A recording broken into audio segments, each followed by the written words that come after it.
Notice is hereby given that the City Council of Nassau Bay, Texas will conduct a regular meeting June 9th, 2025 at 7 p.m.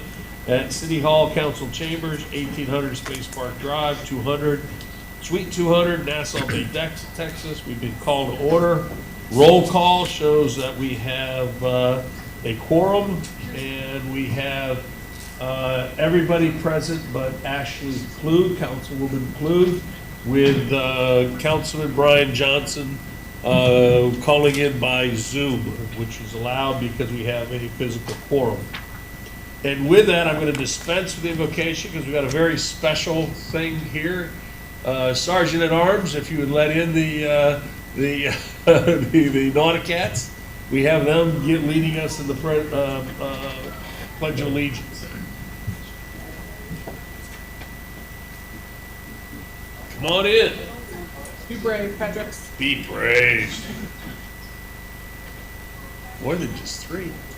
I know, I saw there's 15 up there, so.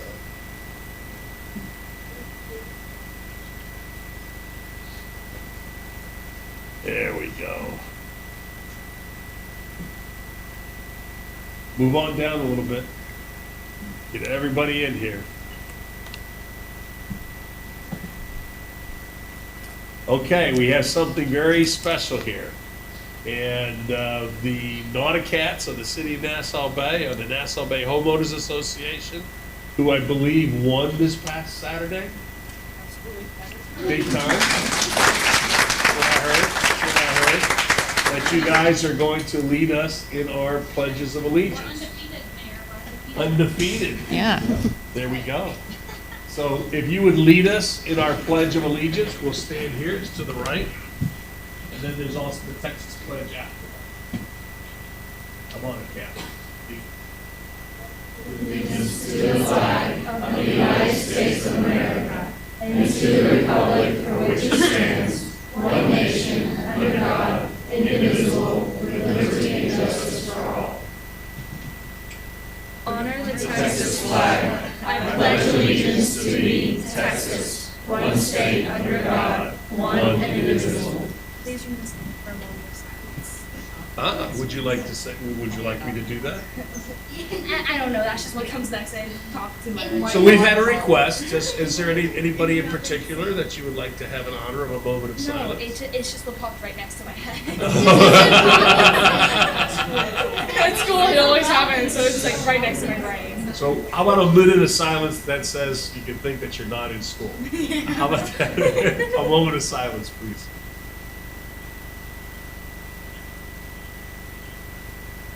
Thank you. All right. Would the parents like to come up, and can we get a picture with the folks here, with everybody from parents as well as the kids? And City Council will probably need to stay standing because there's some tall ones here.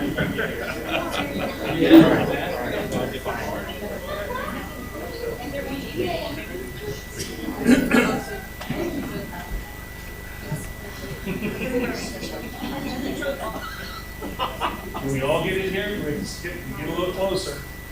Squeeze it. Yeah.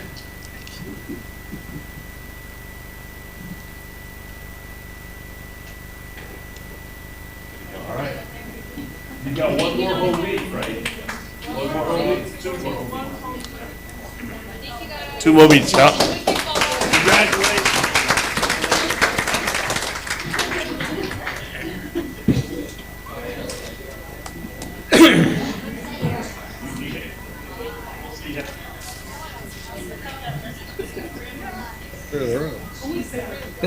And just one last comment. I know of no other organization that is a impetus for families to get to know each other in Nassau Bay than the Nauticats.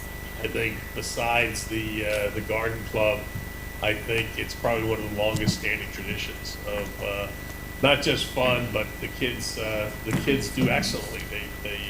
There's a recipe, much like our fire department, that people just they just do well, and it continues with that success, and it makes me very, very happy. Moving on to appointments, proclamations, presentations. We've got the Keels and Wheels, I think Patty. I saw James here. I didn't know if he was going to take Gary's spot or not, but. So, please come. Do an update. Hi, I'm Patty Ng. I'm with Keels and Wheels. I'm the marketing administrator. I first have to say a huge thank you to everyone at Nassau Bay for your support of Keels and Wheels. It was a fabulous year this year. We had perfect weather. It was just amazing. We had over 200 cars and trucks and 30 boats. We included $40 million worth of exotic and supercars, and they really were amazing cars. The Bugattis and the McLarens and many of the cars that you usually don't see. So it was really exciting to have those there. It was also exciting to have 5,000 people that came to the show this year and were a part of it. And so we really appreciate that. One of the things that our friends in Nassau Bay do for us, we work with Houston Methodist Clear Lake, and they provide free parking for people. And then part of our funding that we get from Nassau Bay goes for transportation, which is one of the allowable things we can spend it on, and we transport people from Nassau Bay to the show and back. And then people that are already here, and they can stay, and they can have dinner or stay at one of the wonderful hotels here. So it works out great for everyone. We really appreciate that. We did have 52 sponsors from all over the United States. Many of our attendees, the people that bring their cars, the judges, some of those people, they come all over from the United States, which means that using hotels is just critical for what we have. It's critical if you're coming from Cincinnati, but it's also critical if you're coming from Conroe and really don't want to spend the days on the road back and forth, and you want to stay here with the show, and I think we can all appreciate that. We also had the ability to donate 7 tents to charities of the local area, and we've given out free tickets to additional 15 charities and nonprofits to share with their events and to invite people there. We also were excited that we were ranked number 2 by Beyond the Journey, and they ranked us as the number 2 and 22 best U.S. destinations for antique car shows. Berkeley One, which is a specialized insurance company, has a magazine called One Adventures, and we were also ranked number 2 there as the top concours worth traveling for. And we were number 3 in Texas Times as the best auto show in Texas. So we really are excited about an increased media presence. In the report that I've given, we had 11 web listings that we didn't even solicit, that were just part of it. So our Keels and Wheels, for its 29th year, we've been known, but it's really coming back, and we're really excited about people coming. We also had the privilege of having Dennis Gage. He has a television show called My Classic Car, and we will be in his 26th year of a show that starts right around the fall, when they're going to start putting that out again, and he'll have teasers on YouTube this summer. And then we have, of course, a lot of local news, and we had a new social media company. Our new social media company was able to get us from 6,000 views to 1.4 million. So we're really excited about being able to branch out and get the word out. We have a lot of ideas for 2026. We're really excited about being partnering again with Nassau Bay and looking at new ways. We're looking at a partner hotel program to get a better count of people that are coming in, but also being able to showcase the fine hotels that we depend so heavily on. Again, let me just say thank you. We are so excited that you have continued to partner with us. Our relationship has just blossomed, and we're really grateful for everything that you all have done. And I hope the tent went well, that you had a Nassau Bay tent reaching out to people. So glad that you were able to take advantage of that. Are there any questions or anything that anyone? Maybe not for 2026, but for 2027, we're hoping you have the option for Margaritaville. Hey, there you go. You know, we have that in our heads, and there are things that other shows do that we have not been able to do, but one is that they have a whole day of people that come out and make presentations, and that would be the perfect place to do that before the show, kind of a day before the show. We had some interesting one-time things too, but we're ready for Margaritaville. Depending on where the Hilton is for 2026, we're really looking at going to the Courtyard of Marriott. Is that who you say? Courtyard? The Courtyard by Marriott. Courtyard by Marriott, and use that as our host hotel because we don't have one on this side of the lake that has would love that. breakfast, lunch, and dinner, and we need a host hotel that can do that. So if Hilton is not They will available. not be. And I didn't think they would be, so It'll be- that's it'll kind be of, under renovation. so we're just going right next door and trying to work with them to, because we have people that we put up in that hotel, but also we want to Fantastic. get our folks in there. All right. Thank you so much Thank again. you. Thank you. Yep. Thank you all. Then the next is for citizens' comments and public hearing.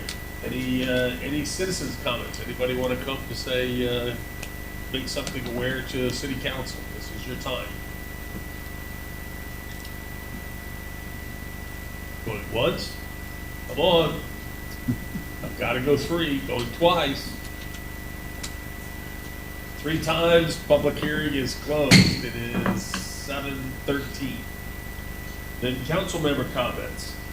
Actually, Brian, position number 1, it starts with you. I should have given you that cue that I go numerically, and as position number 1, you get to kick off.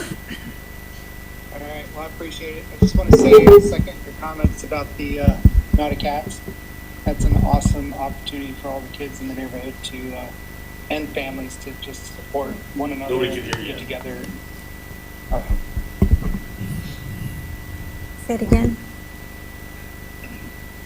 Can you hear me now? Oh, where's the speakers?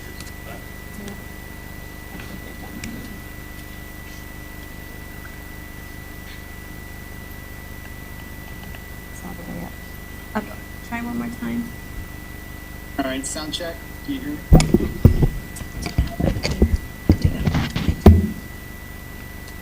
Give me 1 second. Is that working? Just checking. Okay, yeah. Volume is high. Okay. Sound try it check. again. Try it again. Can you hear? Can you hear me? We can't hear you. Very low. Okay, well, I can take a pass this time. I'll give my speech next time. Okay.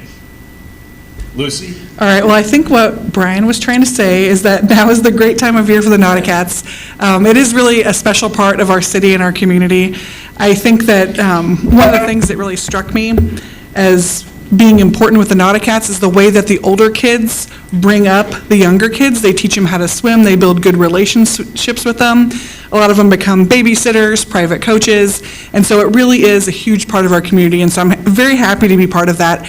And I just want to thank everybody for also being safe around all the kids that are now biking and walking and doing whatever they need to do to get to practices, and being patient with the meets we have, 2 down, 1 to go, home meets, 1 more this Saturday, and that's it.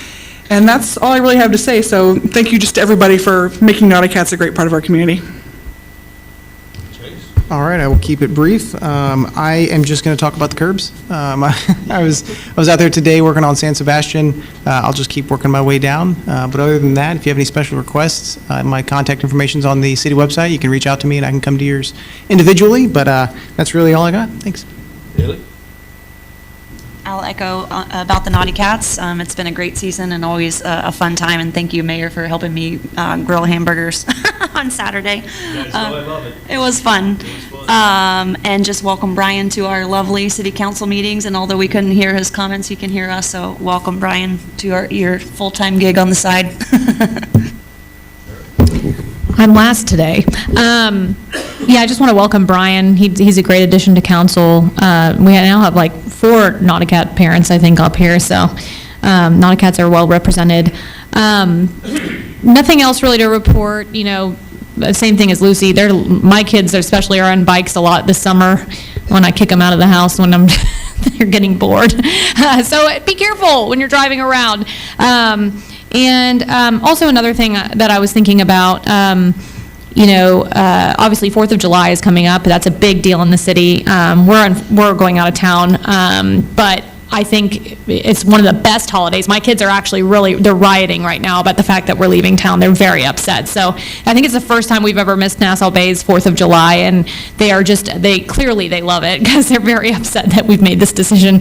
But another thing I was thinking about is, we really need to remember to watch our surroundings in the neighborhood, like be aware of our neighbors and what's going on at the houses next door to us.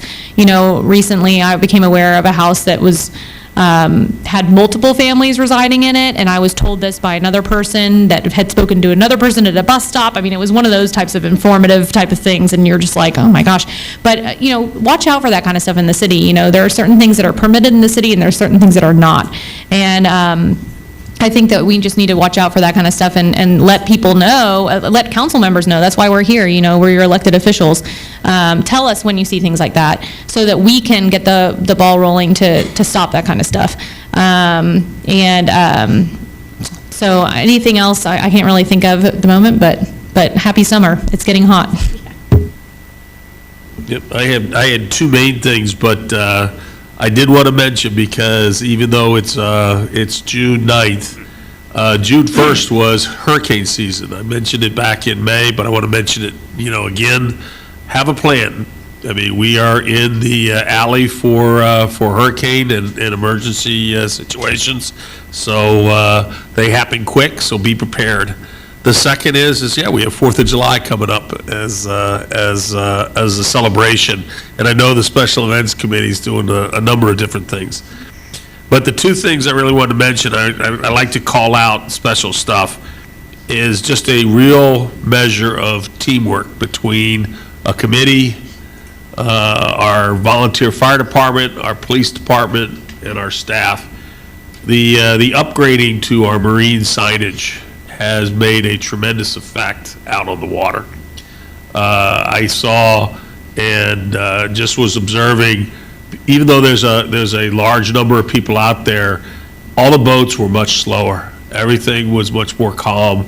People were more respectful, and I think it goes to where a need was indicated, a group got together, they benchmarked a lot of things, and it really wasn't that much money. And even some communications on social media while getting some things riled up a little bit, I think went a long way. And I see, I've had a number of people tell me that that just the atmosphere out there was much different in regards to that. So I really want to call out to those groups, and we're going to hear some, I'm sure, tonight. But they've done a great job, and those buoys out there that show. It's almost become like even though we didn't communicate it that way, it's like a line of demarcation that the people who raft are now staying way away from residents, which is what you want. You want people to have fun. We're a marine recreational community, but at the same time, we're a residential community too. So I really appreciate the work that was done. I think it was great. I'll also make a plug. I made a promise to somebody is that.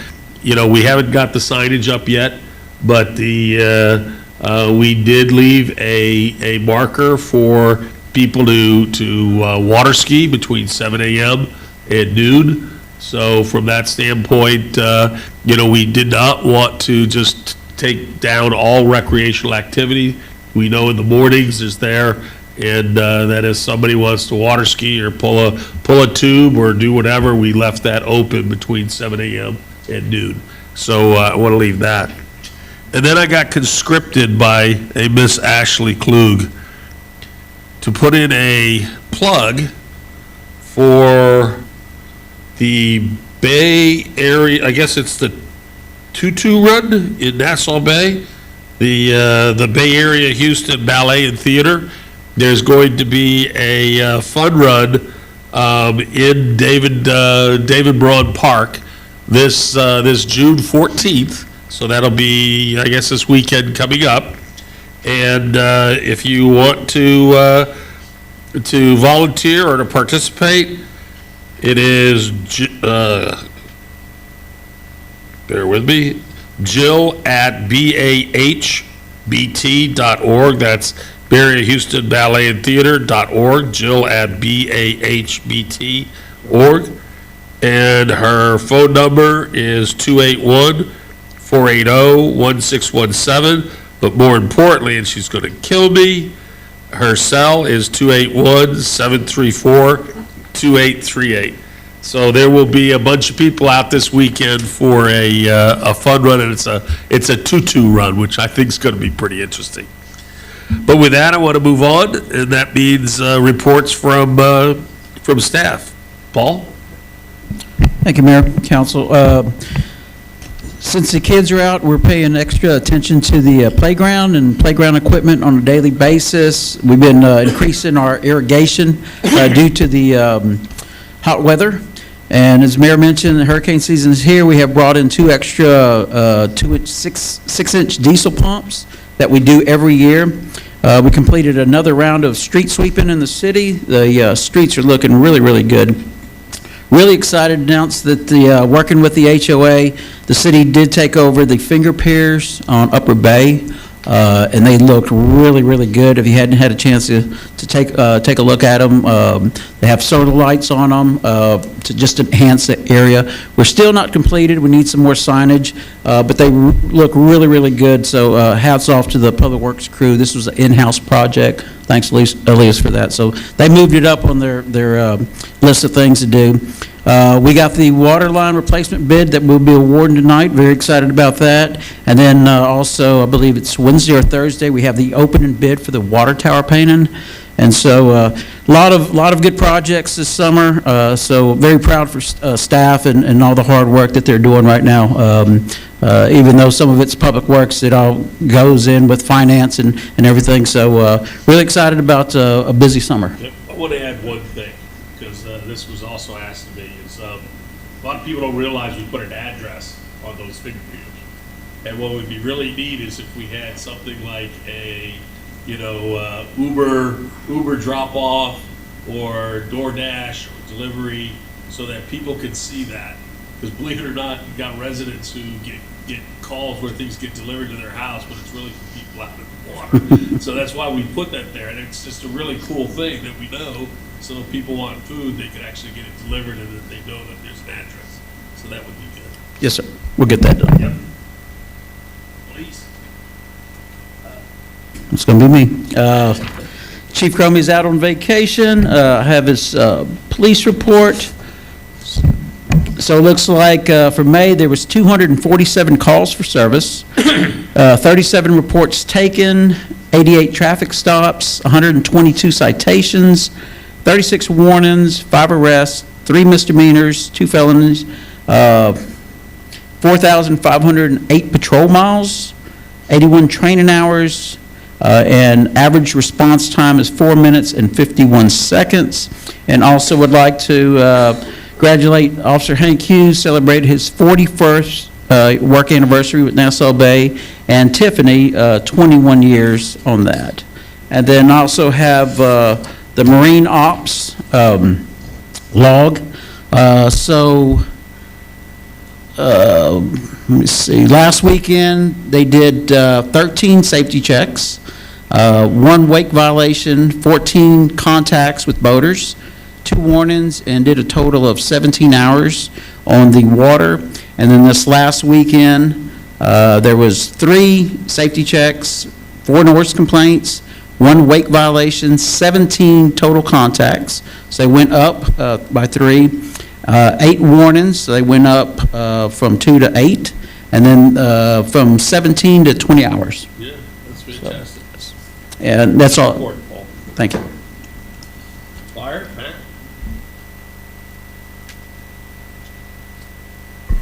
Good evening. So your volunteer fire department, we're still working through that Motorola CAD software transition, so don't have man hours or call numbers to let you know about, but we are running calls. It's summertime.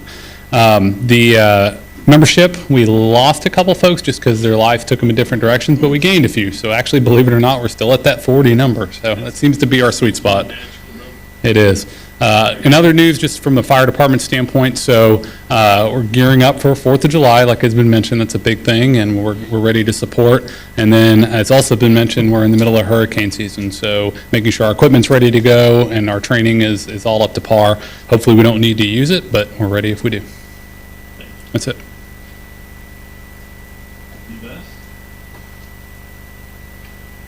Good evening. EMS department did 108 calls this past month. Average response time 5 minutes 28 seconds.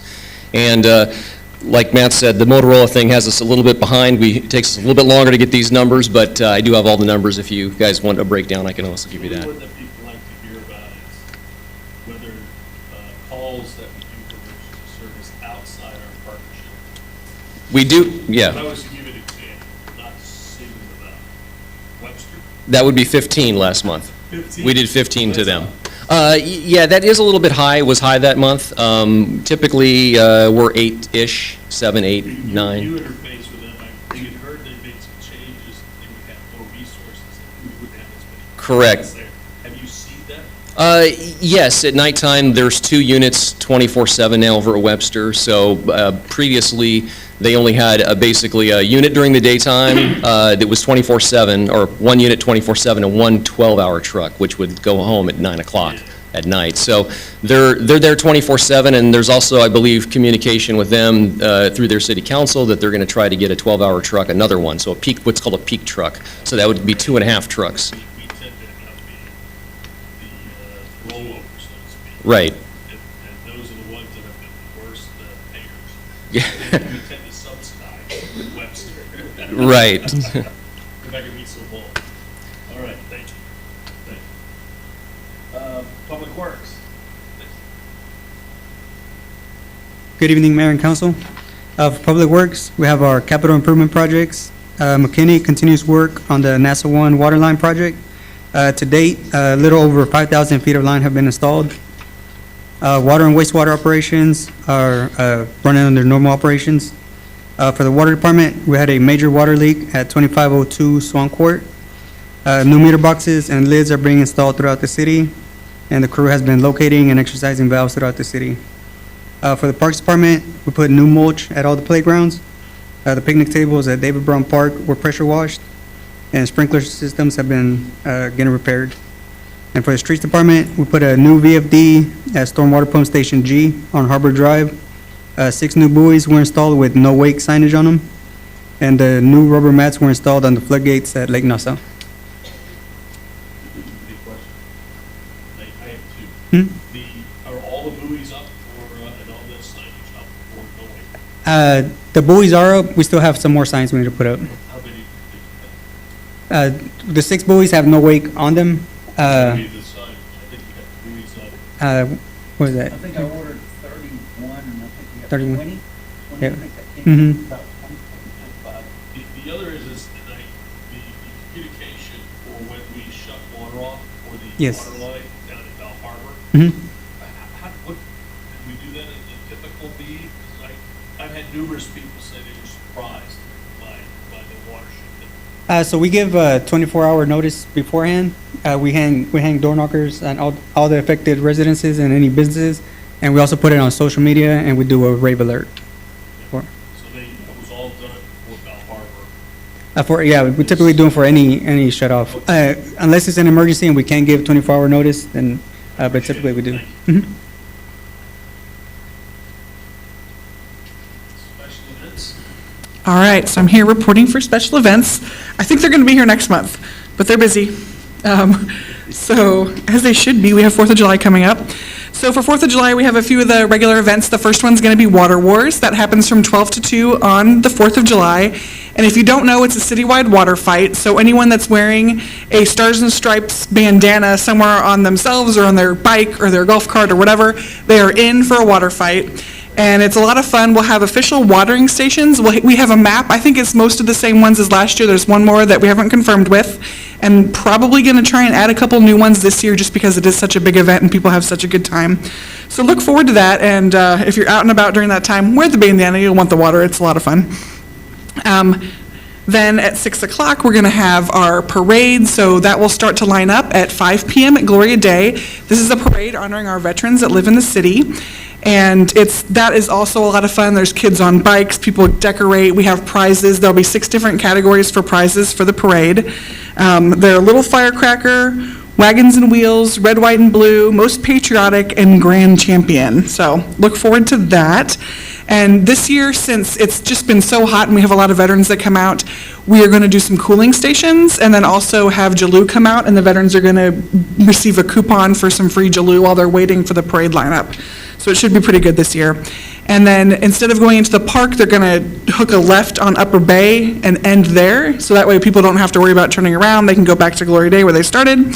So that should be a lot of fun. And then finally, the fireworks are going to be at 9 o'clock. So everyone looks forward to that. Obviously, we have a lot of people coming to the city for that event, and the Special Events Committee is looking forward to sharing that with everybody. And something else that the Special Events Committee does to honor our veterans over this weekend or this holiday, is that they put signs in yards. So if you know people that are veterans that aren't on this list, or you want to check, or you know someone's moved, anything, you can send an email to secnassawbay@gmail.com, and they'll make sure that they're on the list so that we can do them right and honor them for this. Do we have a specific request for that on the Facebook page as well as the city website for veterans to communicate to the Special Events Committee so we can put signs in there? Yeah, I'll tell them to go back and talk to them about that. There will be something in the Compass Rose about it, but obviously that's a little bit late for when they're putting these signs out.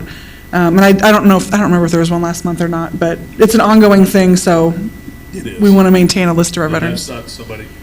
Somebody served, I'd like to see them. Yes, absolutely. And that is it. Always looking for good volunteers if anyone wants to come serve the community in a fun way. Very good.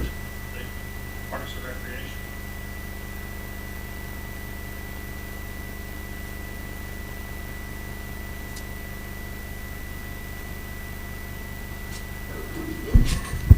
Good evening, Mayor and Council. I'm Nancy Lynn, and Michelle Weller resigned being chairman due to different constraints with her job. So the committee nominated me. I have big shoes to fill. She has done wonderful things in the city. All you have to do is start with the flowers all around. You know, the places where there's not flowers, that's the committee now. We got a lot to do, and we have been busy, so let me tell you a little bit about that. Before I go any further, I want to thank Larry Frawley. He's our new Keep Nassau Bay committee member. We're very excited to have you, Larry. Beautification Day, we had outstanding representation and volunteers throughout the city. We will be ordering and planting some more flowers because we had that pretty early in March, and not all flowers were available, so garden club's back there eagerly awaiting. But we'll have those within next week or two max. Pickleball courts, I understand those should be ready by the end of June. We're looking forward to that. Hopefully this week. That's the best news ever, because we all get emails about that. So, sure. Really appreciate all the input from everybody. I think there's been a good amount of discussion where we're going to have actually regulation reports.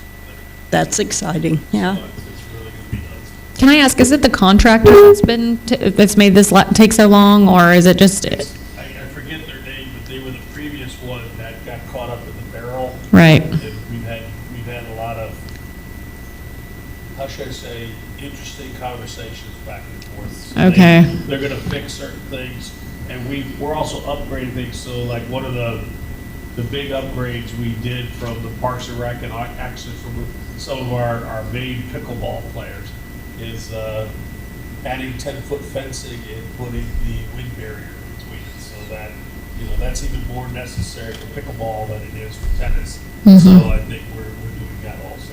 Okay, I was just curious. I've had, endless conversations with people asking when pickleball's going to be ready, so, and I keep saying end of June, and I'm just like, but I need to be able to tell them why it's the end of June, so, okay. But you'll see that instead of being parallel, they're going to be perpendicular, and there's going to be plenty of room. People don't realize that people have gotten hurt playing pickleball with a fence that was low and so close. We had one person actually have, I think, 18 stitches that was there because they got cut. So that's being fixed. Okay.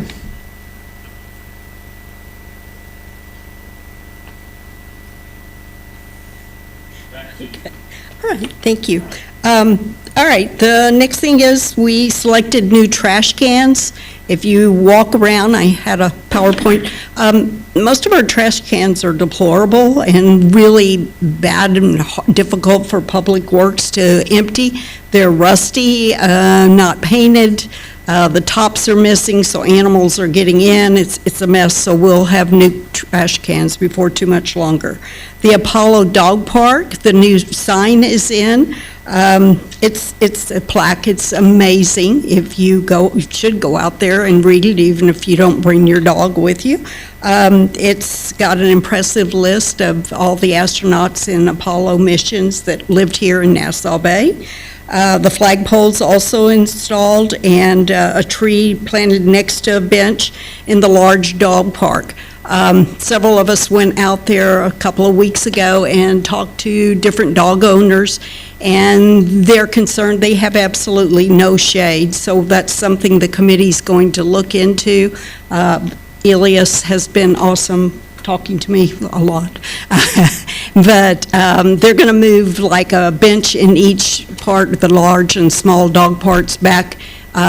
There's not really shade, well, there is in the large one, but the small one has no tree, so they're going to move it into the afternoon shadow and see if we can't get them some relief until we can find some way to better help all those individuals. The new dog park equipment, the colors are being finalized, so that's going to be ordered. Yoga in the park, that had a great turnout and was really enjoyed. I don't do yoga, but it was fun. It was very relaxing and just neat. It was beautiful on the bay using that big pad and watching, I think we started at 9 o'clock in the morning, watching the sun come up and the ducks and everything. It was really nice because the rest of my day was going to be, and I enjoyed starting off like that. Yes. It's one a retired teacher used a lot over the years. Street number painting, that would be Chase, and he's wearing a little bit of a suntan, so you can see he's been hard at work, hands, yes. We very much appreciate that. The astronaut space work, artwork, we've got identified that artist, and so we're working on that project.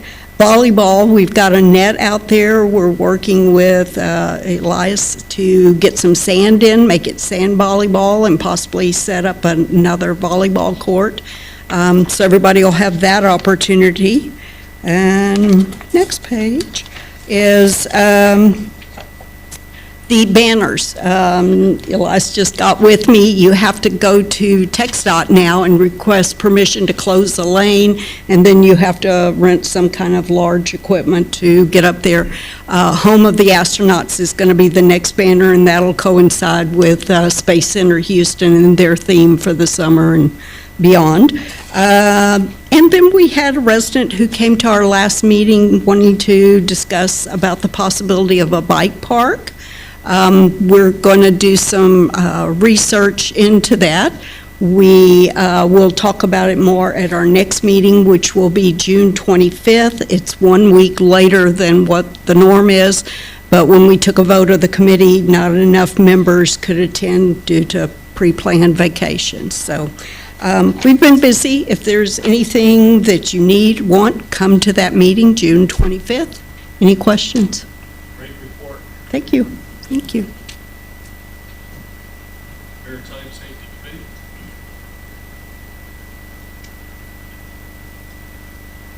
All right, I'm finally here to deliver one of these.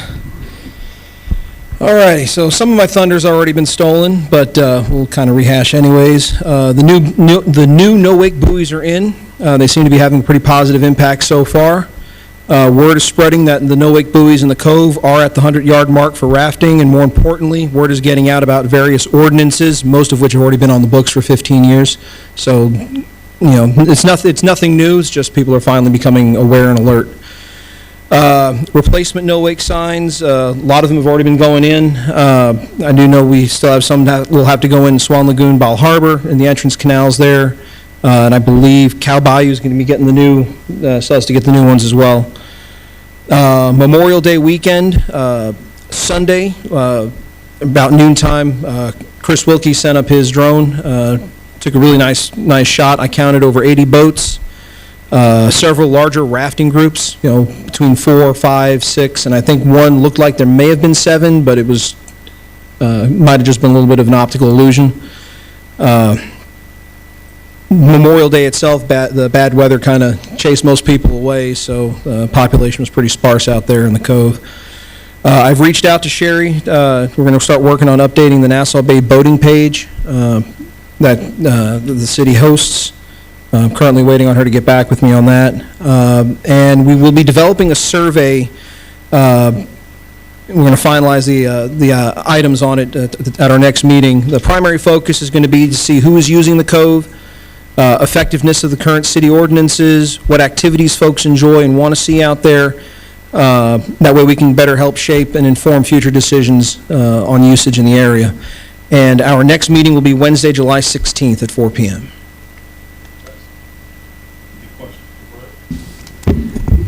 I know this doesn't fall under Maritime Safety Committee, but are you still on the committee about the broadcasting of?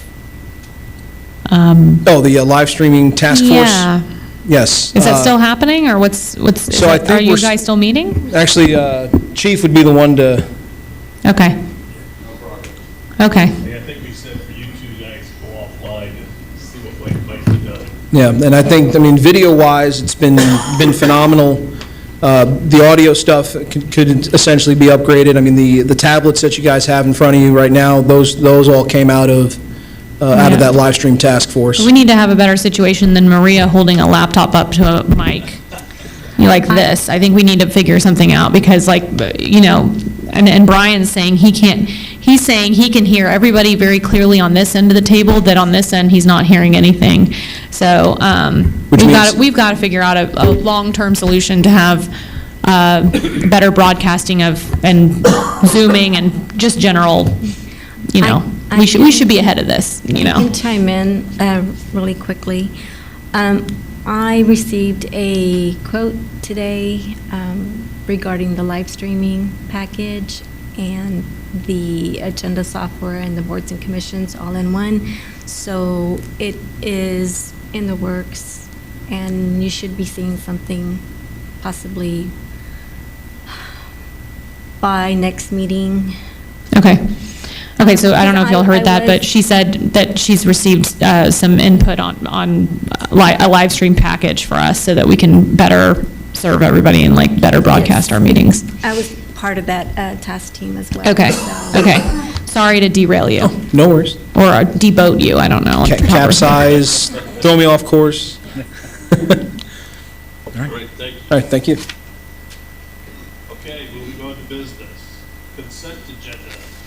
These, there's 1, 2, 3, 4, 5 items that are in the consent. So bear with me, I'm gonna have to read through these, but if there's anything anybody wants to pull off for a more fuller discussion, please let me know.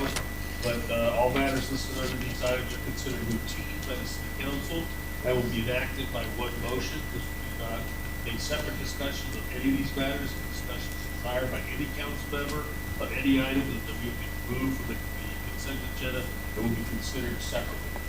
Consent agenda number A, consideration of possible action to approve the minutes. These are the May 12, 2025 City Council regular meeting minutes and May 13, 2025 City Council special meeting minutes. D, consideration of possible action to accept the quarterly financial and investment report for December 2024 and March 2025. And C, consideration and possible action, the reading of a resolution 2025-06-09-1, a resolution of the City Council of the City of Nassau Bay, Texas, exempting from 2025 ad valorem taxes a portion of the market value of a resident's homestead as authorized by the Constitution of the State of Texas, Article number 8, Section 1-B, subsection E and N, and the Texas Property Code, Section 11.13. D, consideration and possible action reading the resolution 2025-06-09-2, a resolution of the City Council of the City of Nassau Bay, Texas, designating Harris County Tax Assessor Collections Office to calculate the no new revenue tax rate and over approval tax rate in accordance with Texas tax code. Budget season coming up, folks.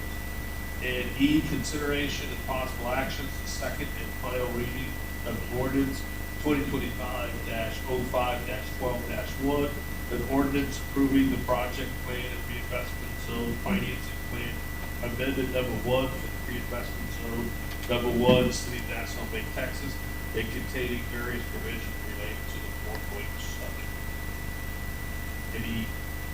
Anyone want to pull anything up? Then I need a motion. I don't want to pull anything up, and I hate to nitpick, but on page 16, I guess it would be the minutes for the May 12th meeting.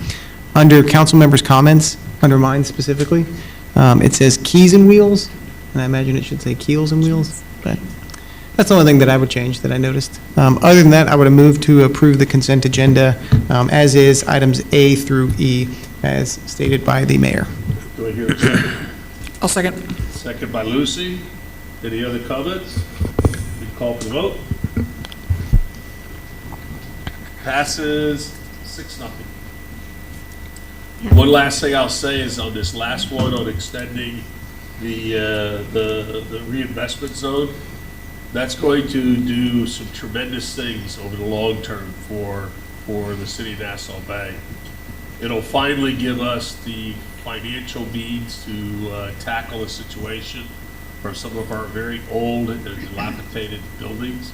That's why we're doing this. It's some of those, like the Bay House, has some very, very difficult situations, and it's been a problem. And this is going to help us get funds that are going to amass in over 20, 25 years as much as $50 million.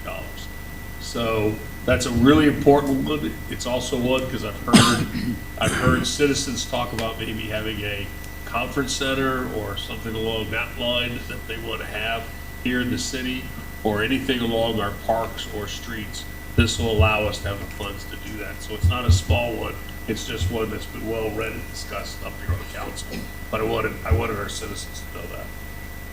Moving on to old business, council discussion regarding the agreement between the City of Nassau Bay and owner Dr. May Jameson's regarding property located at 18410 Kingstown Court, Nassau Bay, Texas, 77058.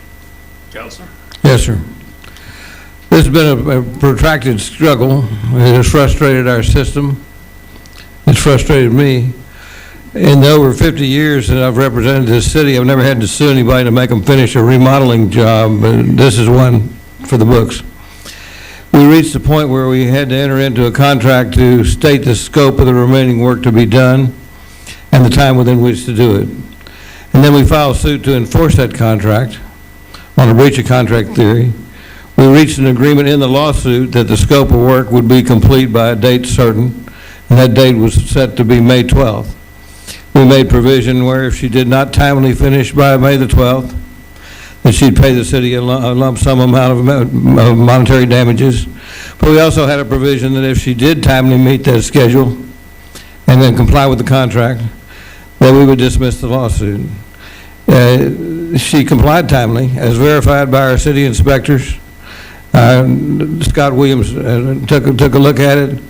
He found that she honored the contract. He found that she had not only done that, but that had complied with all the provisions of our codes, and that he recommended it and approved it for a certificate of occupancy.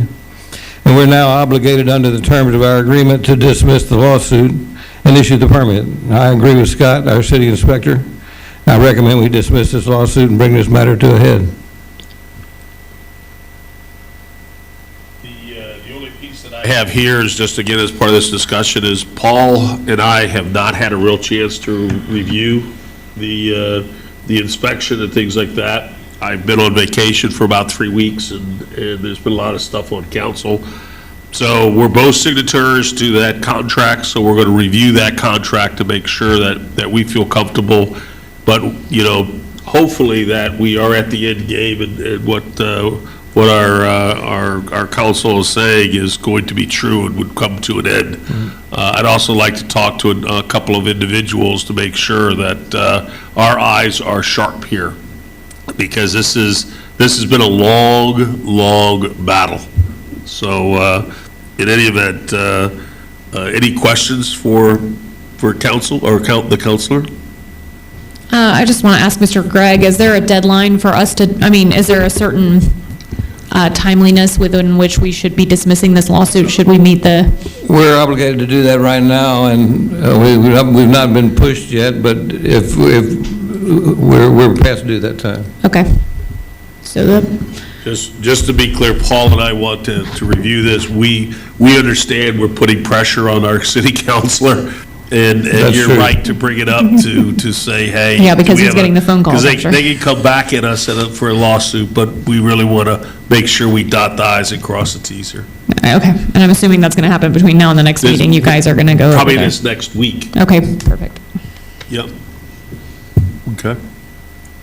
Any other questions? Then I'm going to move on. Council update, status report regarding installation of security cameras at city parks and waterways. Yes, this Mayor, Chief Cromie is out on vacation, but he left me, we discussed this, so he reached out to the flock camera system that we currently have our 13 license plate readers in the city, and then he also reached out to Lighthouse and the secondary subcontractor Digital Barriers. The flock system gave us an estimate of $35,000. That's for 8 fixed cameras that are solar powered, which includes equipment, installation, poles, iCloud service, cellular service, and and this would be the initial first year cost. And then they'll have an annual reoccurring cost of $30,000 after that. And that includes. That ties us into the flock system. Yes, and then the flock system, we currently pay $41,500 to the flock system. So depending if we wanted to deploy the extra cameras, we'll be looking around $66,000 to $74,000 a year to flock only. And so we also asked Flock about, our chief did, about installing poles and equipment on the peninsula. And they said, don't think the company would do that due to the environmental and safety installation of the crews. We also discussed a PTZ camera system, which would actually focus in on someone, but that's not recommended because if there's multiple people in the parks, we may lose some good material. And so we do have an option of installing the cameras on Upper Bay, at the end of Sea Cove, Port Royal, depending on location, if it's city property, et cetera, and then that would be an extra $4,000 per camera, and then a $3,000 annually per camera, storage, maintenance, et cetera. Lighthouse, they would only sell us the cameras, it's $5,000 per camera, so that's $40,000. This is the camera cost, this does not include maintenance costs, and this is a one-time fee. We buy it, we own it, but we would have to run our power to it. They do not offer solar. And then also. Makes no sense. Yeah, and then the streaming package would be $1,355 per camera for 3 years, which would be $10,840. So that does not include the server storage, and I believe Chief was working with Tom on this, and so the estimated cost of a server for the connections would be about $10,000. So for Lighthouse, we would be looking at the total initial cost of about $60,840. That'd be a one-time. One-time fee. Pretty much a one-time Yes. cost. Now, one of our previous employees that went on to Friendswood, heard that they just installed a camera system there, so I want to reach out to them and see maybe we can have a better option. When do you think we'd be in a position to really kind of finalize what we think would be our options, our best options? I would like to bring back what I find who's Friendswood is working with at the next council meeting, and then just wrap it up with that, probably with Tom and Tim on this. Okay. Yeah. Hopefully we'll have a better Any option. questions?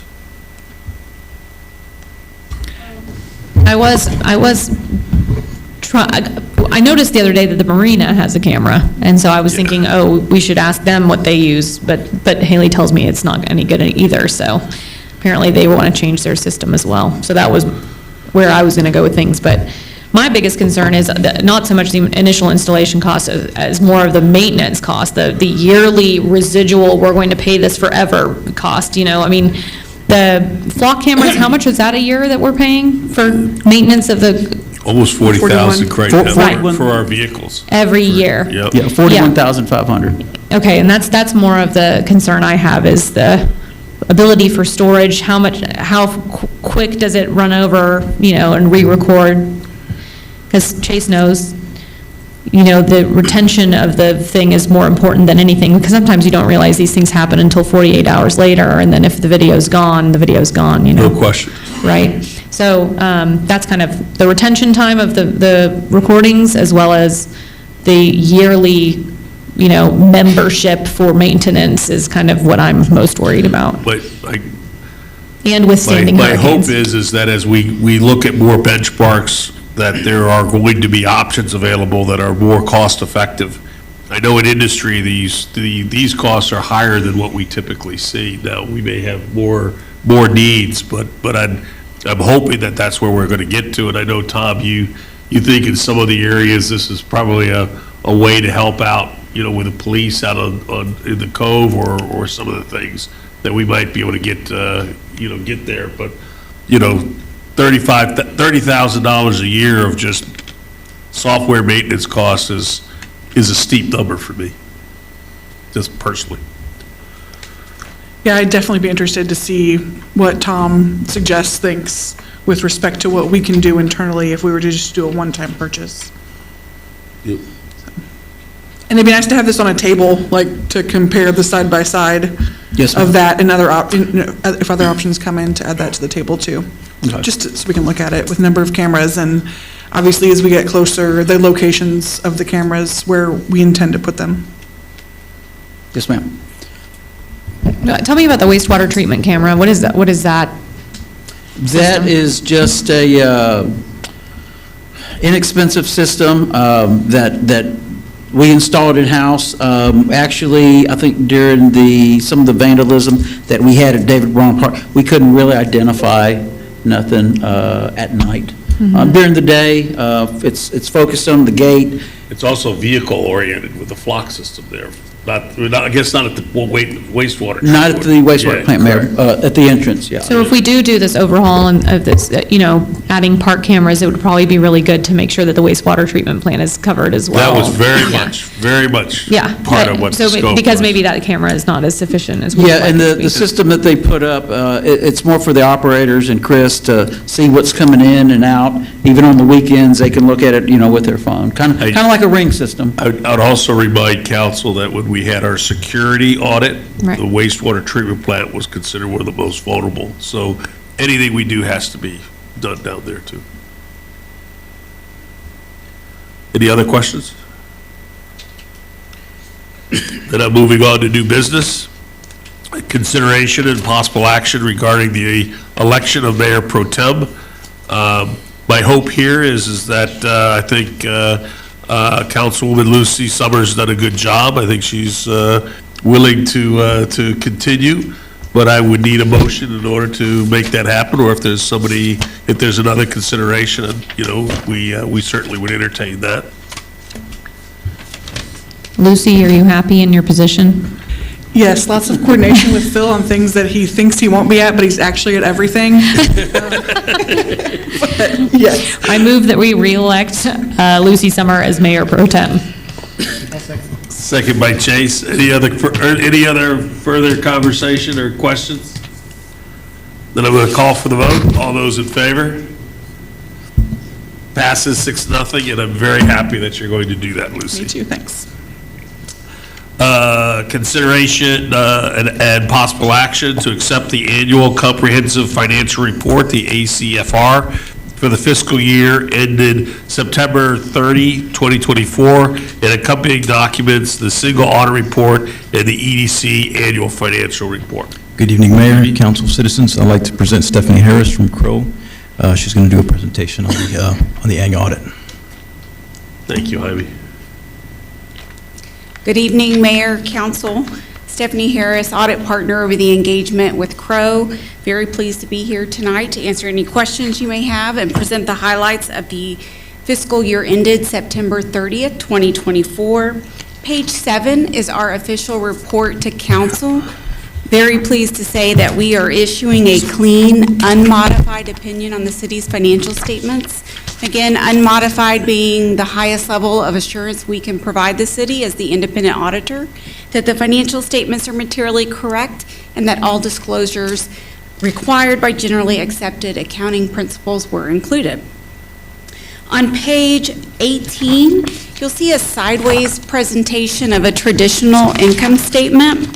This particular presentation is full accrual. So you'll have some non-cash type expenses such as depreciation on the city's capital assets included. For the fiscal year ended September 30th, 2024, the city incurred total cost of approximately $13.4 million to provide all of your general government as well as business type, which includes utility for water and sewer. You collected direct charges for services of just over $5 million.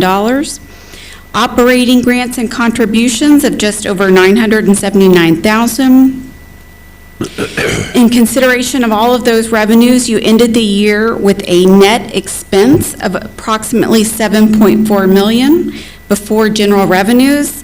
General net revenues would include property and sales tax as well as investment earnings and other revenue that are not restricted to a particular function provided by the city. The city had just under $9 million in general revenues, the highest of which represents property tax dollars at $5,498,000. You saw an overall positive increase for both your governmental and business type services, resulting in an increase in total net position of $1.5 million. If you were to look at this activity and read management's discussion and analysis, you would see that for governmental activities, the city experienced a net decrease in both revenue and expenses. This was primarily related to flood mitigation assistance grant programs. You had more activity in the prior year. However, you did see operating increases for both property and sales tax dollars. With that, on page 21, this is the income statement for the 12 months ended on a modified accrual basis or the same basis by which you adopt the operating budget for the city's general fund. Total revenues were approximately $10.3 million, total expenses of $10.7 million. After some interfund transfers, you saw an overall reduction in fund balance of $232,000. This was primarily planned for in both the general fund as well as the capital projects fund. In terms of the annual audit, we also conducted a single audit as a result of the city spending approximately $764,000 in federal grant dollars, the bulk of which again was flood mitigation assistance projects. Very pleased to say that we issued an unmodified opinion on the city's compliance with its federal grant programs as a result of that testing. Be happy to take any questions. Any questions? No? Thank you. Thank you. We appreciate the opportunity to serve the city. And I assume, Jaime, we need a motion here to accept? I will need a motion to accept. I will move to accept the annual comprehensive financial report, ACFR, for the fiscal year ended September 30th, 2024, and the accompanying documents, single audit report and EDC annual financial report. We're here, second. Second. Haley, any other comments or questions? Then I'll call for the vote. All those in favor? Passes 6-0. Thank you. Thank you. And Jaime, thank you, particularly on that FEMA extra audit. I know you had to do some extra things on that, and I appreciate that. Next is consideration of possible action to accept the city manager's recommendation to award a bid to McKinney Construction for the waterline project, waterline replacement project in the amount of $1.77 billion. specifically 1.770310 and 80 cents, and authorized by the city manager to enter into the contract with McKinney Construction for the water line replacement project in the amount of $1,770,310.80. Paul? Yes, Mayor. Yeah, so this is the, one of the last water line projects that we'll be doing. We were hoping to get to about 5 miles, but we got to 3.5. This is 18,700 linear feet of distribution line up to 12 inches in diameter. Project includes new fire hydrants, valves, water service connections. The project also includes 2 add alternates depending on pricing for an additional 680 linear feet of 8-inch lines and up to 610 linear feet of 6 to 8-inch lines in different areas. 9 firms participated in the bid process. This will increase the water pressure and capacity in residential areas, redundant water pressure throughout the city, increased water pressure for fighter capabilities and ISO rating, and also a reduction in water line repairs. So the action is to approve and award the water line replacement project to McKinney Construction in the amount of $1,770,310.80. Yep. This is an exciting project for me because this is of the core areas of our city that needed replacement. I believe this is the last one. This is, this will finish almost, we try to get 15 miles of underground. This will be shy of about a half a mile. We'll be at 14.5 linear miles total from the very beginning of when we started. So, but this is a project. You've noticed our line breaks have gone down tremendously. We used to do 10 or 12 a month. We now do 1. Yep, 1. And that's primarily in this older area. So I'm actually looking really forward to this project. Any questions for Paul? So you said we have 5 miles remaining, and this is 3.5 of those 5 miles? Yes, we're verifying the map right now, but our goal was 5 additional miles instead of 3.5. So 3.5. Yeah, we're seeing an increase in cost now, starting to go up. Right. Do you have a summary of what areas still wouldn't be covered in the high risk? Yes, so our engineer, ARC engineer, they keep up with the entire water line replacement map, and then so we'll probably put that on the website to see. To see what's going to be replaced and then left. what's left. Okay. And then probably about every month, we'll just be updating the map on the website, showing what's completed and what's left for this project. Okay. So we'll see a lot of punching, sending, punching out. Yes. To replace the line. Okay. Any other questions? Any other comments? Brian? Anything? Then I'm going to ask for a motion. I would move to accept the city manager's recommendation to award a bid to McKinney Construction for the water line replacement project in the amount of $1,770,310.80, and authorize the city manager to enter into a contract with McKinney Construction for the water line replacement project in the amount of $1,770,310.80. Do I hear a second? Second. Second by Sarah. Any more questions? Any more comments? Then I'll call for the vote. All those in favor? Passes 6-0. It's a good project, Paul. Thank you. Thank you.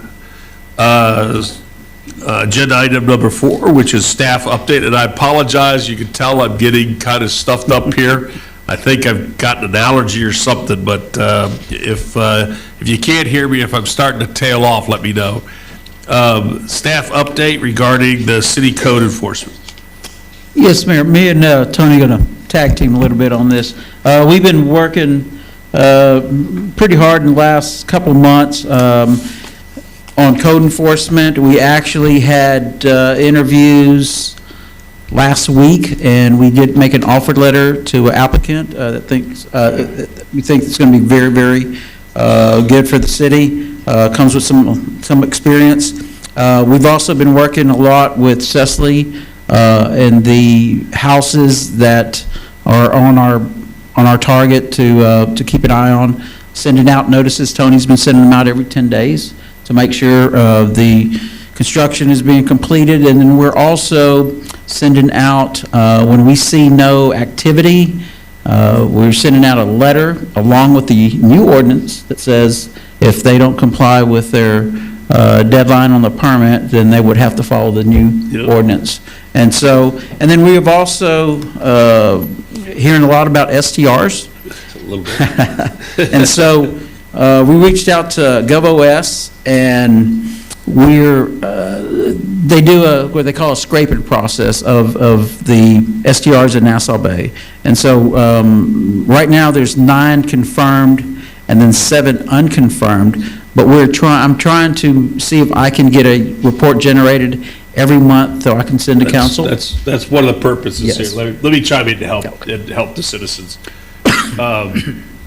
Councilwoman Sarah mentioned about a property, and I don't mind saying it, on Martinique. And there was another one identified on Cape Bahamas that had several complaints. And it came to light that there was the potential, I'll do it that way, of them being unregistered short-term rentals. And we wanted to have this conversation and begin this. One is because I really want to salute the staff for their code enforcement, because people don't realize how inundated they have been over at the Sapphire, at the Bay House, and a lot of other areas, because that has been, I wouldn't say brought under control, but it's a much better, and we have much more leverage with getting repairs done there than we've had in the past. But it seemed like this area around STRs may have slipped through the cracks, and that's what I wanted, is where are we with the people? Tony, I don't know how you do your job, because you obviously get pulled in so many different directions.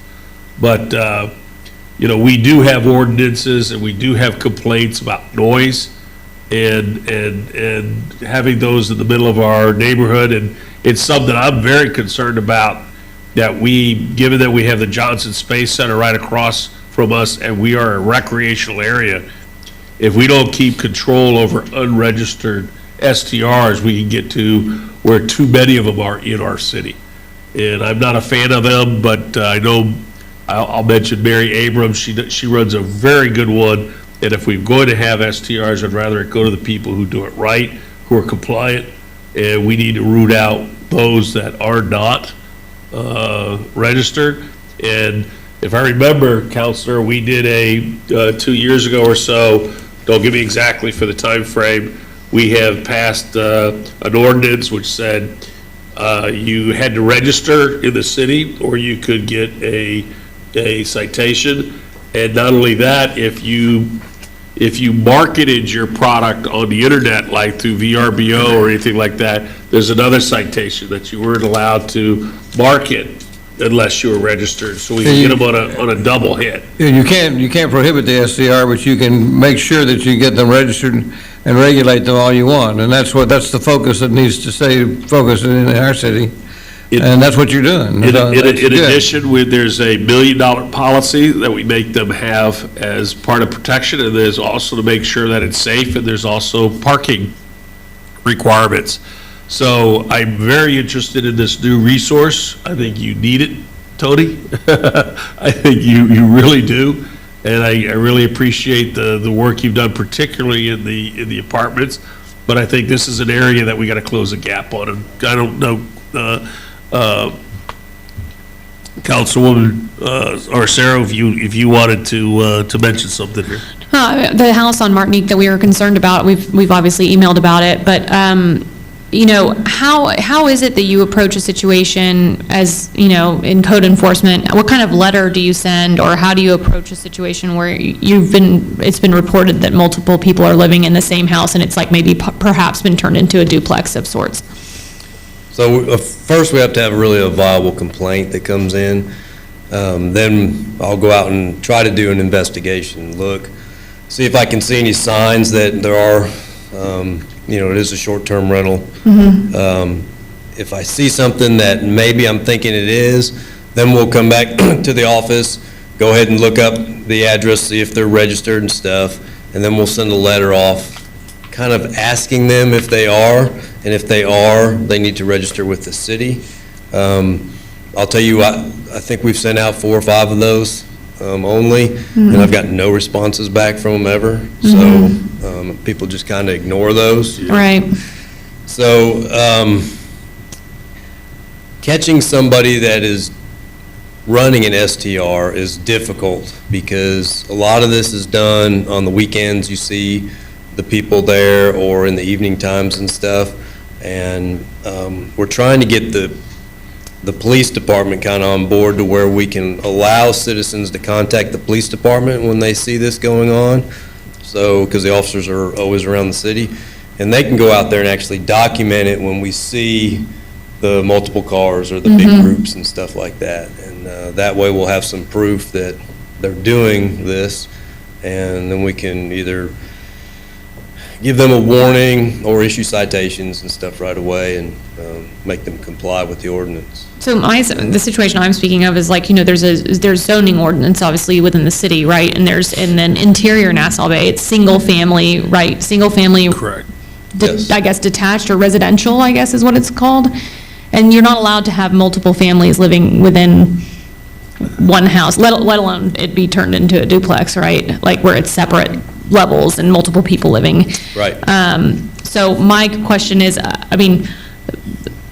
unless the person self-reports and says, hey, I'm renting this space and I noticed another family is also living here, how do you would just have to go knock and say, who are you? And then. There's actually one home in, off Harbor Drive that we're working on right now.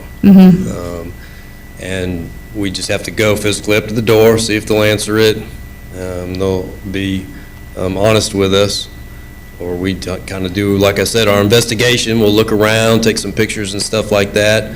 And then, we would have to get with probably Dick and see what we can do legally to Okay. So don't we have I thought we had a software package, and I think that's maybe what you're mentioning, is that we can actually identify, because you can't really identify it on the VRBO or whatever it is, Sure, when they advertise it until you. But they only do pay for it. short-term rentals. So if somebody's doing a long-term rental, more than 30 days or so, like, renting their house out into 4 different rooms. And then you have to determine their relationships. Right. Is that my cousin? Is that part of your family?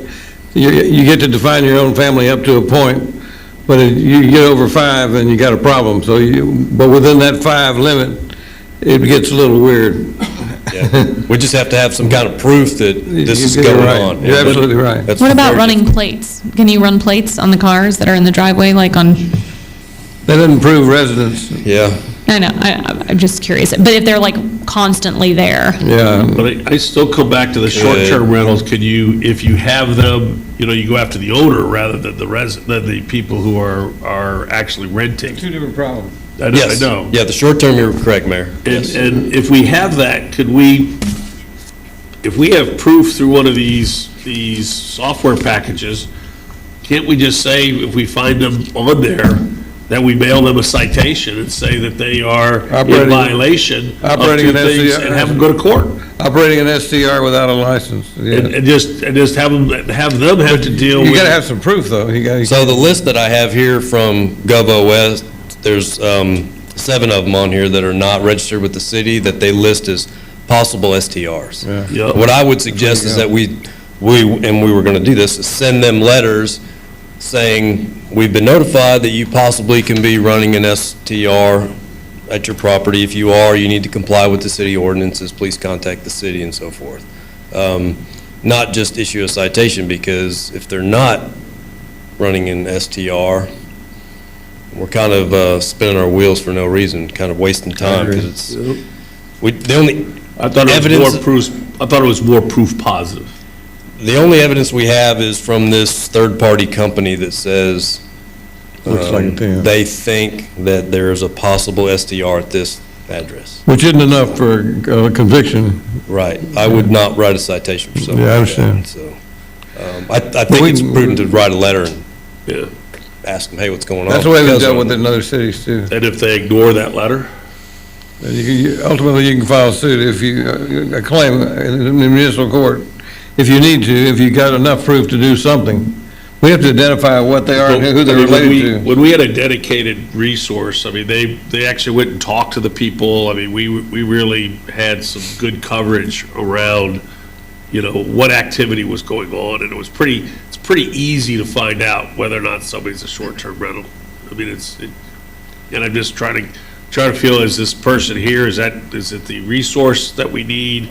Is it more technology or what? Because this is something that you let slip and it all of a sudden. It's the knock on the door and the identification of who's there and who are you and how you're related to the other people that are there, and how long are you there for? Right. Do you do that, or is that something? I can. Or is that something we have the police do? But that's why I'm trying to get cooperation with the police department to, those guys, you know, they can do exactly what I do as far as questioning people. Even more so because they wear a badge and they got a gun on their side. Yeah. Even though you do too. It's not an easy problem. Yeah, but that's because they're around, you know, the weekends and the evenings and some days that I'm not here, they're always available. I think that should be an acceptable practice that they go by there and check that out. But I don't want to put more work on those guys, so we have to get with the police chief on that. But I feel for people that have, you know, short-term rentals because they're usually recreational and they usually are loud and they do a lot of parking on the streets. So it's one I think we need to just regroup to say, hey, how are we going to tackle this? Because what you found out really bothered me, Sarah. So. And Mayor, that's what we're hoping GovOS will respond to our email, and we just want to know the process. Is it something every week? Is it something it's a live document? Every month. And so we're working on that. And also wanted to point out, in our ordinance, it says short-term rental permits may be revoked if 3 or more citations with guilty verdicts or conventions are issued at the permitted property within a 6-month period. That's So right. we That's do that. okay. That's enforceable. Yeah, no, yeah. So, okay. Any other questions here?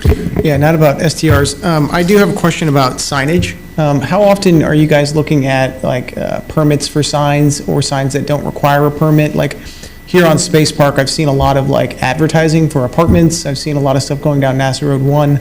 I tried to go through the code.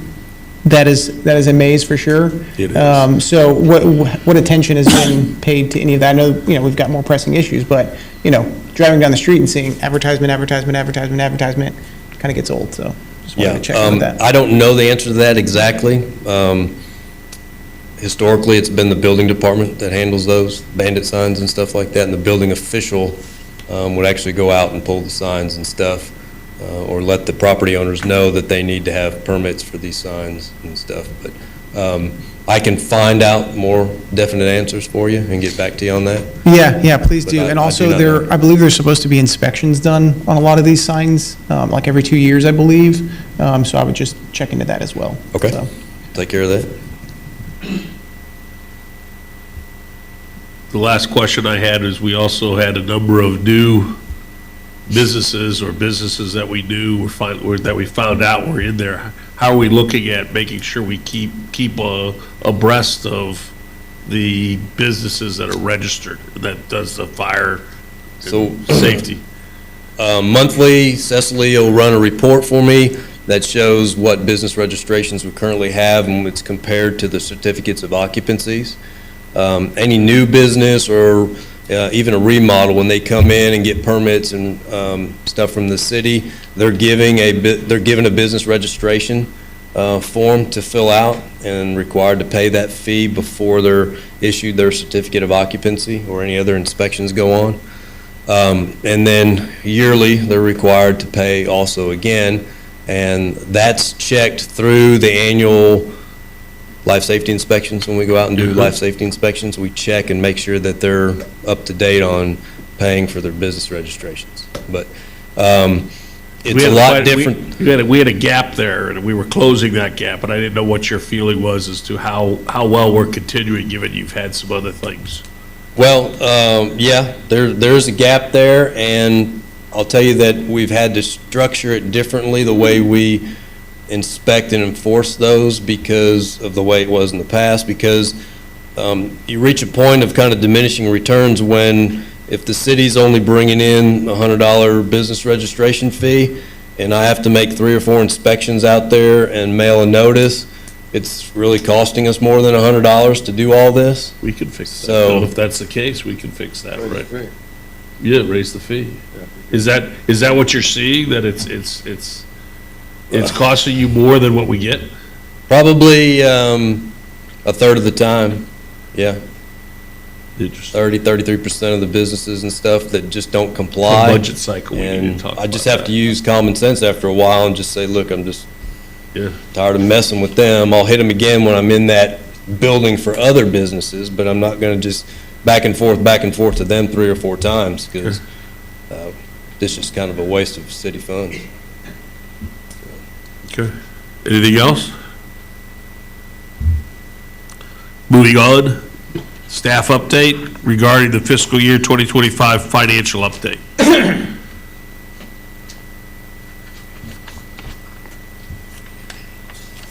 Okay, beginning on page 1, we'll start off with the city's investment portfolio. So the city's investment portfolio is $12.3 million. This includes 2.3 of the certificate of obligations for 2024, along with $700,000 for the certificate of obligations for 2021, and about $400,000 of the COVID money. As you can see, the 2 biggest funds is the general fund at $4.1 million, and the water sewer fund at $3.1 million.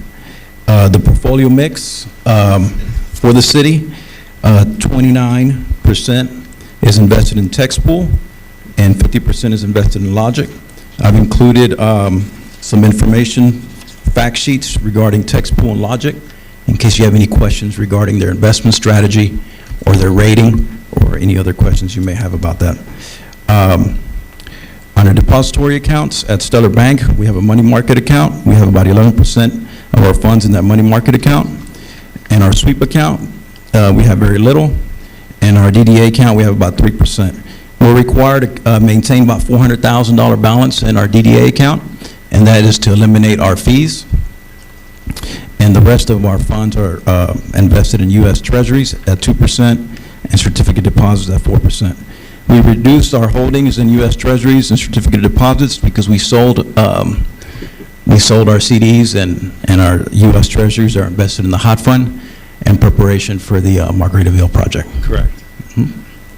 So on the following pages, it'll just give you a more detailed breakdown of the investments by fund and by the investment type. And I'll just go over this real quickly. On the text pool, we're getting about 4.3% interest. On the logic, we're getting about 4.42%.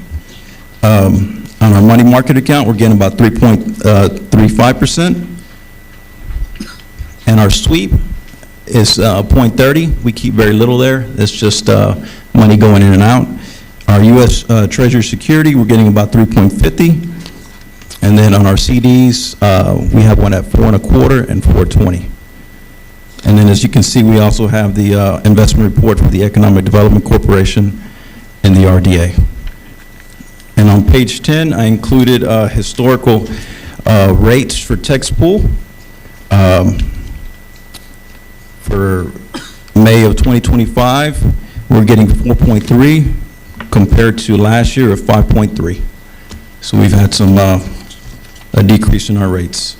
And on page 13, for logic rate history, I show 4.42, and last year we were getting 5.42. So moving on to page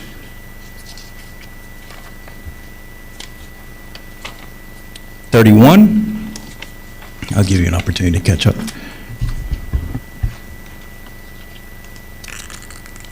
So page 31 is our summary financial report. So this contains all our funds, the general fund, the water sewer, the debt service, the tourism, the special, the streets, and the capital. This gives you a breakdown of the revenue that we brought in. And by the way, this is as of May 2025, and 67% of the fiscal year has been completed. So we'll begin with general fund revenue.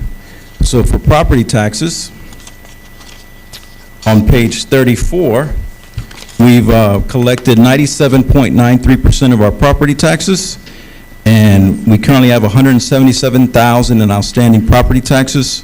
117,000 is for the current year, and 59,000 is for prior years. As you can see, we budgeted a total levy of 5.677, and if you see on that report, the tax levy is 5.675, so we're pretty close.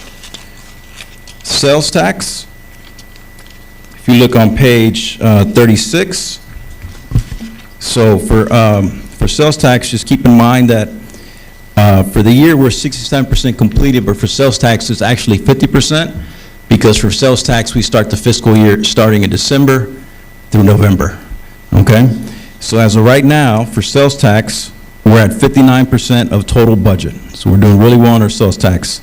Our previous 5-year average is 655,000. So right now, we're at a 38% increase from that 5-year average. And we're at a 20% increase from last year's numbers. So our sales tax are doing really well. And if you look on page 37, I provided a detailed breakdown of the by industry type. So 30% of our taxes is made up of accommodations and food services, 20% is retail trade, and 11% is construction. So moving on. If you extrapolate that for the full year, what would you say the dollar value would be? For what? For the incremental increase of the sales tax? For sales tax? Yeah. Oh. But you said it's up 30, it's up for 5 years, it's up, I mean, for 5 months, it's up 38%, did you say? Yeah, probably so. Yeah. So we're doing really well. Yeah, we're doing. Yes. The overall amount for the sales revenue is, again, what's the number? Right now, we're at 516,000, 59% received. Budget that you said that we're gonna, the budgeted revenue amount? The budgeted revenue amount? So the budgeted revenue amount is 1.5 million. Yeah. Yeah, so we're 59% there. So that's. And that that's- 1.5 is the city, EDC, and streets. Yeah. Of potentially of extra revenue. Yes. That's the number I wanted people to hear. All right, so moving on to fines. So fines, we're really, municipal court fines, we're doing really well. Right now, we're at 87% received. That's just increased citations and collections. Ambulance fees, we're 99% received of the revenue. We're doing really well with EMS fees. And remember, we did a 10% increase across the board, so that helps a lot.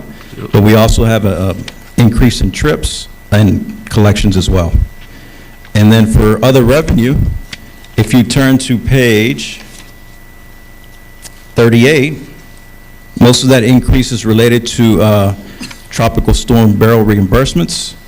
So as of, so we've received 355,000 in reimbursements. We have about 11,000 pending. And then we also received about 16,000 in insurance payments. So we're going to collect about 367,000 per barrel. So, and on the expenditure side, just to kind of give you an idea, we expended 331,000. So if you look at total 394 versus the 331, you're like, what makes up that difference? Well, Sherry, what she did is when she submitted all these reimbursements, she captured the amount of time that we use our equipment. Yeah. So she captured a whole lot of other stuff to bring up that reimbursement amount. Fantastic. Okay, so moving on to, and of course, interest on investments, we're at 90% received. It's just, you know, we're expecting rates to be lower at this point in time, but they're not, so we're still bringing in that revenue. On the expenditure side, we're right at 67%. So 67% of the fiscal year completed, we spent right at 67%. If you look on, there's a few departments that are above that 67%. And if you look on page 39, I'll give you a brief recap of why. The police department, the reason they're over the 67% is the department assessments. We're expecting to have that completed in fiscal year '24, but that carried over to fiscal year '25, and that's why it's, their numbers are higher than that 67%. So we got about 28,000 that was carried over from fiscal year '24. Contingency is running really high at 340%. 27,000 is related to the boat tow and storage. We've had about 57,000 related to legal items, 17,000 of burial expenditures. Majority of the burial expenditures took place last fiscal year, and then we had some expenses related to the winter Enzo storm. Okay?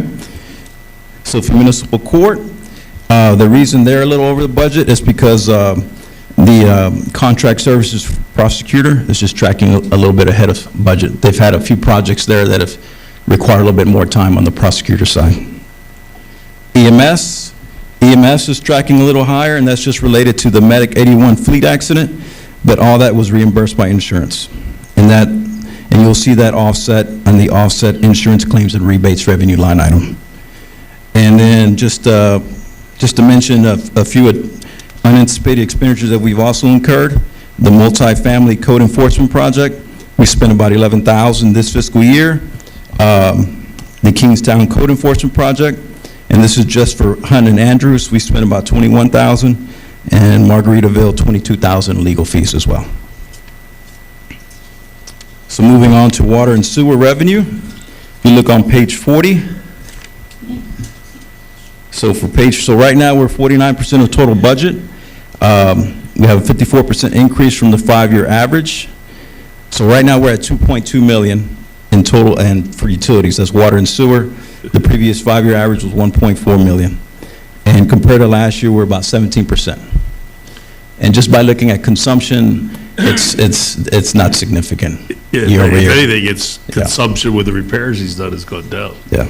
Relative. So it's mostly related to the rate increases. So if I look at this, so in fiscal year 2020, it's about 1.2, and in fiscal year 2025, it's 2.2? That's correct. Yes. So it's $1 million of discretionary revenue. Yes. When people ask why we have money, it's because of that fact right there, that we move things from the general fund to that area, and 95% of that's been paid by the commercial rather than the residents. That's why we have the money we have. That's what this council has done. They've done a great job. So moving on, As you're welcome. well as you, Heidi. All right, moving on to, in the water sewer expenditures, everything's in line there, nothing to be concerned about there. Moving on to the debt service fund, if you look at page 41. So right now we have, for the debt service fund, this is for all debt issuance, currently we have 10.2 million in outstanding debt. And Where do you see that? Page 41? Yeah, I see 1045 also. Where? First column. No, I'm looking at principal outstanding as of fiscal year 2025.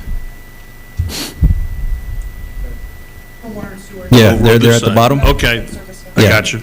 Yes. So of that 10.2, 6.4 is on the water sewer side, and 3.8 is on the debt service fund, which is property tax revenue.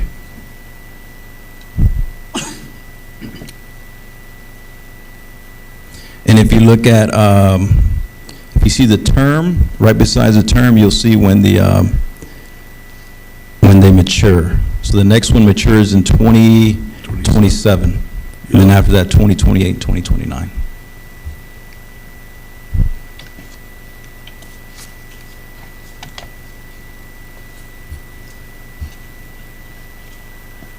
So moving on to the hot fund. So if I look at this, for those first three, the ones that come in 27, 28, 29,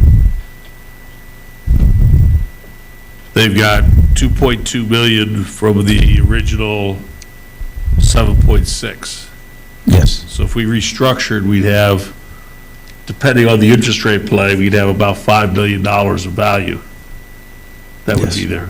Yeah. Fair enough. And as you heard, Austin decided not to move forward with the Yes. CO. So which is good news. one of the reasons I wanted to have this discussion is at the time of this, we weren't sure whether or not the state would restrict a local municipality's ability to use certificate of obligations. I think I've stated that fear before. And apparently it did die, so that didn't take the case, but the one thing I want to keep on everybody's radar is that we've got, Tom, $3.2 million ladder truck? Excuse me? I thought it was even higher than that. Is it 2.3? So we've got $2.3 million of a capital project that's going to come due February of 2027, if they meet their... So if they had taken that certificate of obligation, our intent when we did this was to renegotiate these three, up to these three, in order to be able to have the funds necessary to buy that ladder truck. They took that away, we'd have to find a different way. But that's where the funds for that ladder truck are gonna be. Okay, Okay. onward. So moving on to the hotel occupancy tax, if you look on page 42. So right now, we have a 22% increase from the 5-year average. So as of right now, we have $465,000 in hotel occupancy tax. The previous 5-year average is $381,000. We have about a 1% increase compared to last year.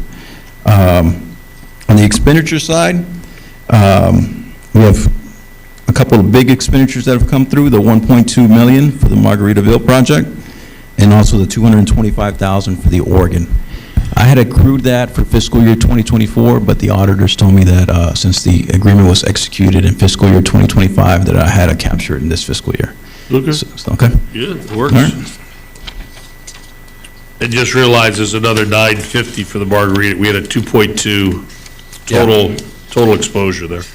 Mhm. Yeah, that's what we currently have, 986 right now. All right. So on page 43 is a projects update. So these are all the CIP items that were approved for funding for this fiscal year. So I'll just go over them real quickly. The streaming equipment, committee's working with a vendor on a proposal. The cardiac monitor is complete. The stair chair is complete. The foam collars is complete. Replacement of radios, phase 1 is complete. The Cisco network switch, that will be moved to fiscal year 2026. The ballistic vest is complete. The outfitting of the PD interceptor is complete. Software conversion of Motorola is complete. They're just working out the bugs. The street striping and crosswalks, that's on hold until after the street repair project. Yep.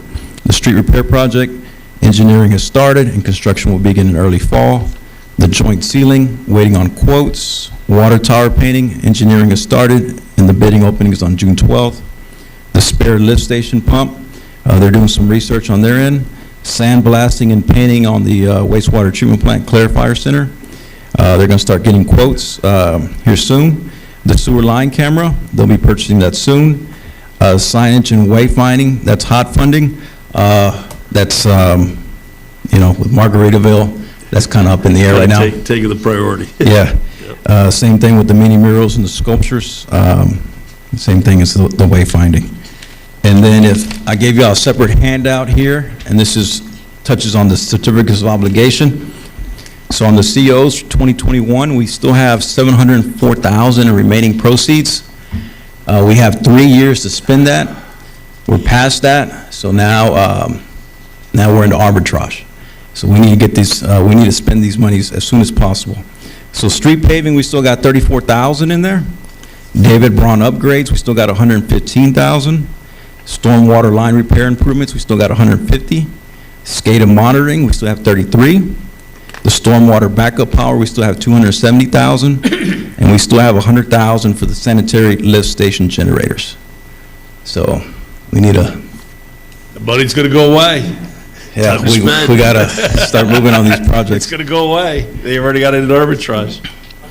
So for the COs 2024, we had 3.9 million total. So based on what's come in and what we're projecting through that proposal that Paul's presented tonight, the total project's at 3.6, so we're like 262,000 under budget.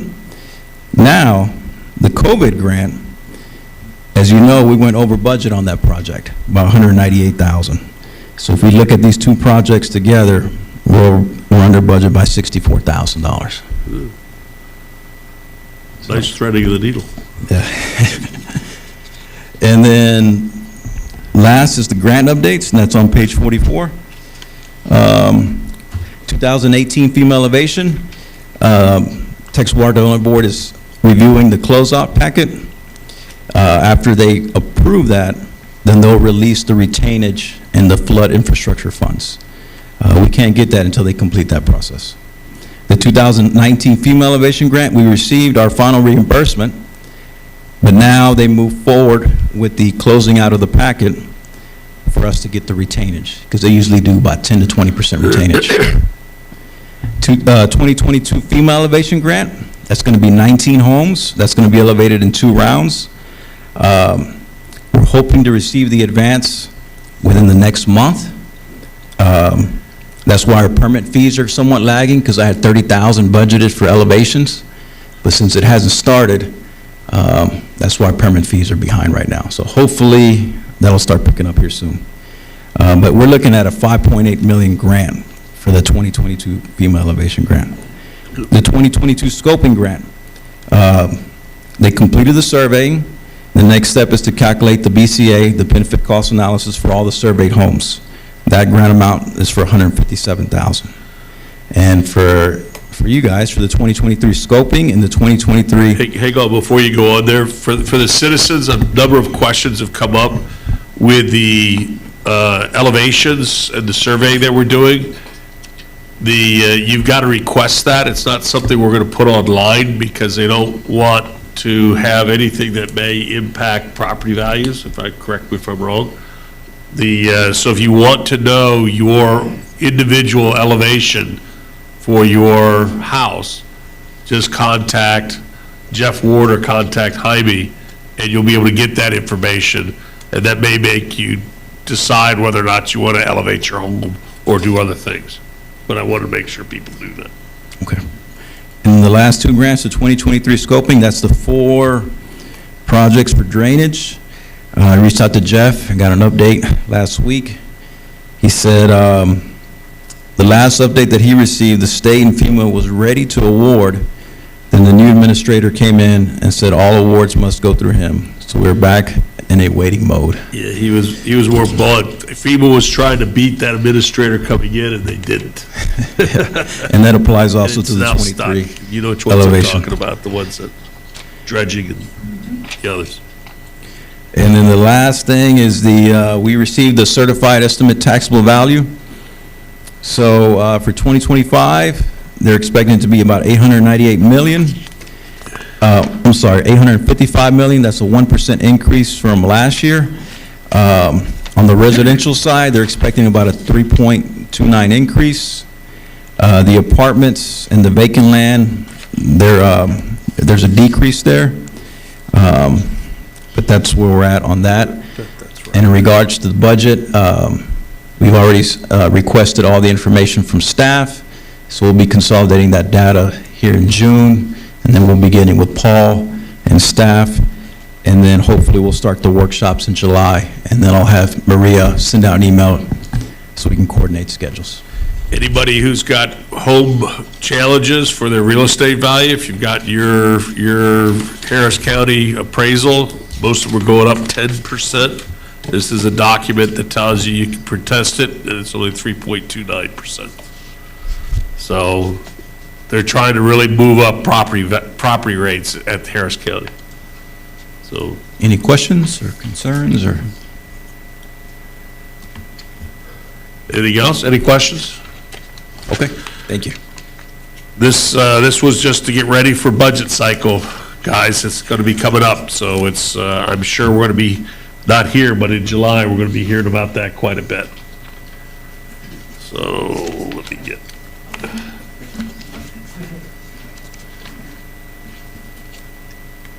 Brian, do you have a question? Nope. Well, that eliminates the regular business for at least this section. The next is to go into executive session. This is, the city council now hold a closed executive meeting pursuant to the provision of Chapter 551 Texas Government Code in accordance with the authority contained in 1, Section 551.087 of Texas Government Code to deliberate regarding economic development negotiations, and 2, Sections 551.071 of Texas Government Code, consultation with city attorney regarding consultation with attorney on potential impending litigation regarding by the city with Maine Jamison in Harris County, Texas. It is 8:52.